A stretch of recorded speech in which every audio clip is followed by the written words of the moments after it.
exciting episode of the $1 Million Peddlers. I'm Papergoy. And I'm Mr. Magazine. Have you ever had, in the words of Daniel Powter, so you've had a bad day? Yeah, every now and then in business you're going to have those. Sometimes it's every day. There you go. Or half of every day, something.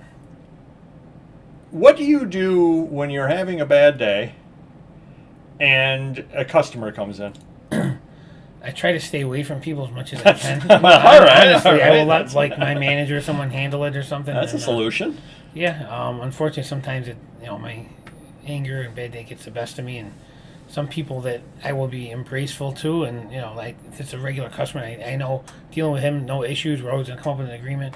But if I'm having a bad day and someone that's, I don't want to use the word annoying, but someone that comes in with something maybe I don't want or they want too much, I tend to let my bad side get the best of me sometimes. So if I can avoid the people and stay away from it, I can. If not, I do the best I can. Okay, that's wasn't where I was expecting it to go, which is what makes this show plus great. I'd even tell these people, I could tell coming in the door, I'm like, oh, today they're here, they're coming of all days, and I will tell them sometimes hey, I'm having a bad day, I don't think we should be dealing today. If I think. Okay, so these are repeat customers. Generally, yeah. Okay. To a stranger, I don't think I would act like that, unless he was a jerk off the bat when I first met him or something like that. But I'll tell them, hey, I'm not having a good day, because they like to haggle back and forth. I won't be in the mood for that. I said, I think you should come back a different time, because today you're probably going to get less money than you want to get or something. So just be prepared. So you can give them a warning and what to expect. But overall. Okay. That's good. That you have a solution basically. And the reason why I was bringing this up is because I was out at the flea market a couple of weeks ago, and there was one gentleman set up over there, and he just you walk in and you start looking at stuff, and he's super gruff and just and why do you want to deal with somebody really like that? Why does he want to be there? and that may just be his personality. I don't know. And I tend to have a more gregarious personality at times, but he's got one. What's the old saying? You have one chance to make a first impression. Yeah. And when I was watching him, and I was watching customers, and they're walking away just shaking their heads, and, right. and I'm thinking to myself, if you're not in on this guy's personality, you're not going to want to deal with the guy again. Right. And there are a lot of different personalities out there. I've had it before, and I know I told this over on a live show, where I was at one lady's booth, and I picked up some photos to look at, and she went and grabbed them out of my hands and is telling me what they are as she puts them down.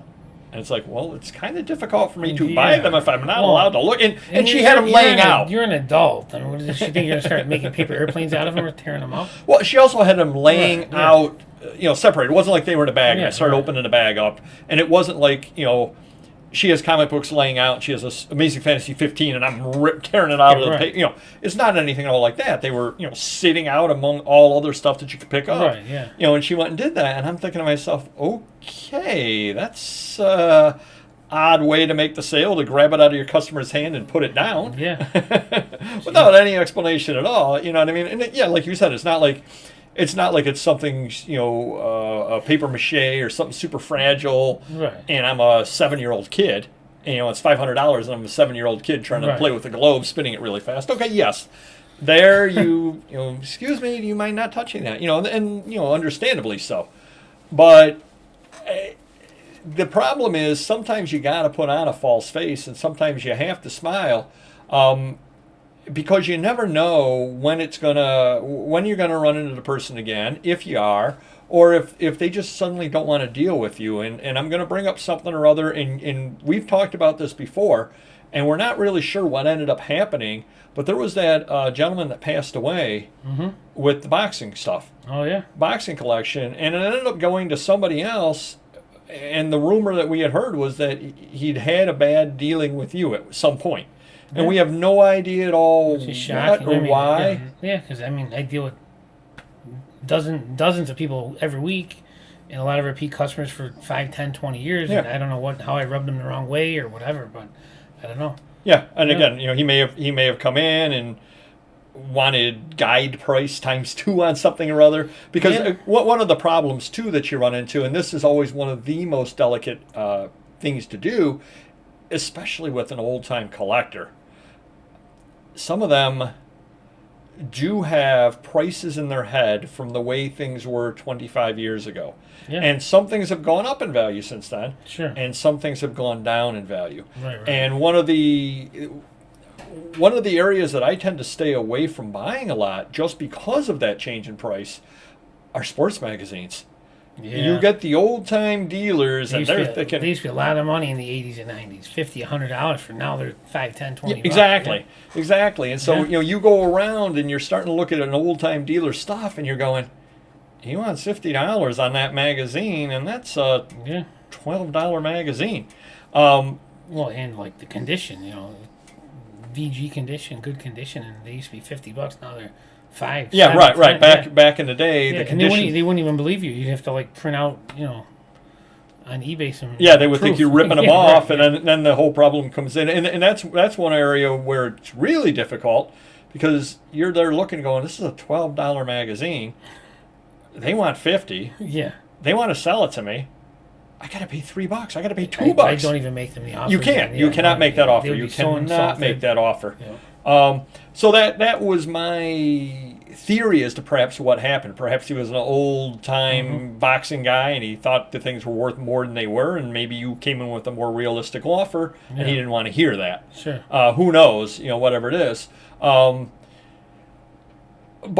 when you're out in public, always try whenever possible. Now, obviously, if you have some situation, your wife's in the hospital, or you're in labor, or whatever the case happens to be, yes, you don't have time at that moment to stand and talk for 25 minutes with somebody. Right. No doubt at all about that. But gracefully exit. Mm-hmm. Say, oh, look, I really got to catch up with you, and then do a quick explanation. I have a family member in the hospital. I really have to get going. Right. And 99.9% of the people will let you go at that. If they don't, you have to leave at that point.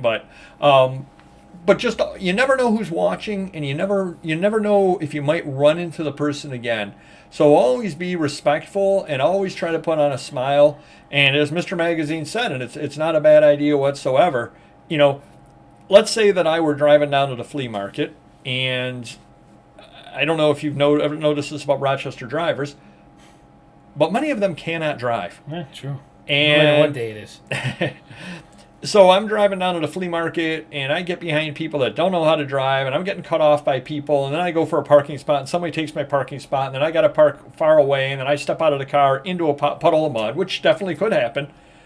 Probably the best thing for me to do at that moment is to get back in the car and close the car door and just sit there for 30 seconds and calm down. Because if I go out there, I'm not in a good mood to start with, and then I run into somebody or other that I know, and hey, how you doing, Papergoy? That's not good. That's not good to do whatsoever. So take the time to decompress. Take the time to do whatever you need to do, so that when you're out in public, you can always put on the best face. It's also best for dealing. Yeah, I mean, when I'm over talking with the dealer, or you're talking with a customer, if you're friendly, it comes across. If you're a jerk, it comes across as well, and they may not want to deal. And there was a saying that I heard, and I definitely do believe it's absolutely true. You can hear a smile over the phone. I mean, people can tell when you're in a good mood, you're happy, and people can tell when you're not. Oh, yeah. And so always try to put on the happy face when you're out there. And if for some reason you cannot, step back, take a few moments, hit the like button, and then go. That'll always make us happy anyway. For sure. But hopefully that helps you some. Just realize that when you're in public, everybody is watching you potentially and monitoring what you're doing, and it goes along with you. And if you're always known as a jerk, like that one gentleman at the flea market, I mean, I don't even go to his table at this point. I just walk right by it. I just, I do a quick look down there just to see. Impossible to deal with, and he's ill-mannered, and why do I want to deal with him? Yeah.